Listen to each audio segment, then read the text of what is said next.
1 करोड़ से ज्यादा सरकारी कर्मचारी और पेंशनर्स 8वां वेतन आयोग के गठन का बेसब्री से इंतजार कर रहे हैं। 8वें वेतन आयोग के गठन का इंतजार अब जल्द ही खत्म हो सकता है। कहा जा रहा है कि जल्द नए वेतन आयोग का गठन हो जाएगा, क्योंकि 10 साल के बाद नए वेतन आयोग का गठन होता है। 7वां वेतन आयोग जनवरी 2026 में अपने 10 साल पूरे करने जा रहा है। इसकी वजह से पूरी उम्मीद है कि नए वेतन आयोग का गठन हो जाएगा। केंद्र सरकार के कई कर्मचारियों के प्रतिनिधियों ने हाल ही में कैबिनेट सचिव से मुलाकात की थी और नए वेतन आयोग की मांग रखी थी। रिपोर्ट्स के मुताबिक 8वां वेतन आयोग का गठन 2025 में होने की पूरी संभावना है।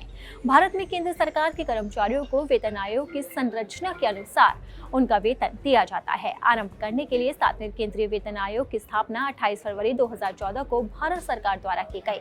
वहीं आगामी वेतन आयोग से सरकारी कर्मचारियों और पेंशनर भोगियों के वेतन और पेंशन में संशोधन की संभावना है, जो महंगाई और अन्य आर्थिक कारकों को ध्यान में रखते हुए किया जाएगा और लोगों को लाभ मिलेगा। ऐसा अनुमान है कि 8वें वेतन आयोग की घोषणा अगले साल की शुरुआत संभवतः 2025 के केंद्रीय बजट में की जा सकती है। एक यूनियन नेता ने कहा है कि ये उपयुक्त समय है, क्योंकि पिछली बार 7वें वेतन आयोग की रिपोर्ट को लागू करने में 18 महीने लगे थे, जिसे जनवरी 2016 में लागू किया गया था। अगर 8वें वेतन आयोग की सिफारिशें लागू होती हैं, तो केंद्रीय कर्मचारियों का न्यूनतम वेतन 18,000 से बढ़कर 34,560 किए जाने की संभावना है। इसका मतलब है कि न्यूनतम वेतन में लगभग 92% की बढ़ोतरी हो सकती है। इस तरह पेंशन भोगियों के लिए न्यूनतम पेंशन भी बढ़कर 17,280 हो सकती है।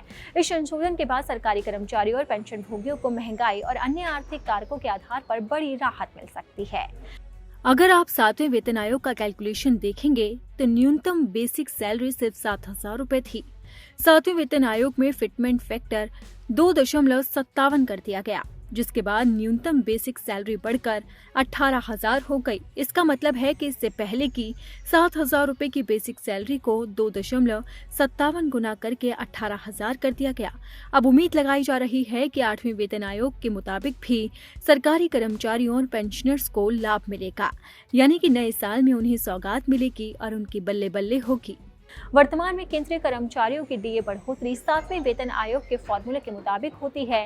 हालांकि फॉर्मूले में संशोधन भी किया जा सकता है, क्योंकि आर्थिक सर्वे 2024 ने सुझाव दिया था कि भारत के महंगाई दर ढांचे में फूड महंगाई दर को शामिल न करने पर विचार किया जाना चाहिए। अब लोगों को 8वें वेतन आयोग के लागू होने का बेसब्री से इंतजार है। देखना होगा कि केंद्र सरकार क्या इस बजट में लोगों को 8वें वेतन आयोग की सौगात देती है या नहीं। अगर 8वां वेतन आयोग लागू होता है तो लोगों को बड़ी खुशखबरी मिलेगी, क्योंकि इससे उनकी बेसिक सैलरी बढ़ जाएगी। अगर आपको हमारा ये वीडियो पसंद आया तो इसे लाइक और शेयर जरूर करें। अगर अब तक आपने दैनिक जागरण को सब्सक्राइब नहीं किया है तो लेटेस्ट खबरों को जानने के लिए आप दैनिक जागरण को जरूर सब्सक्राइब करें।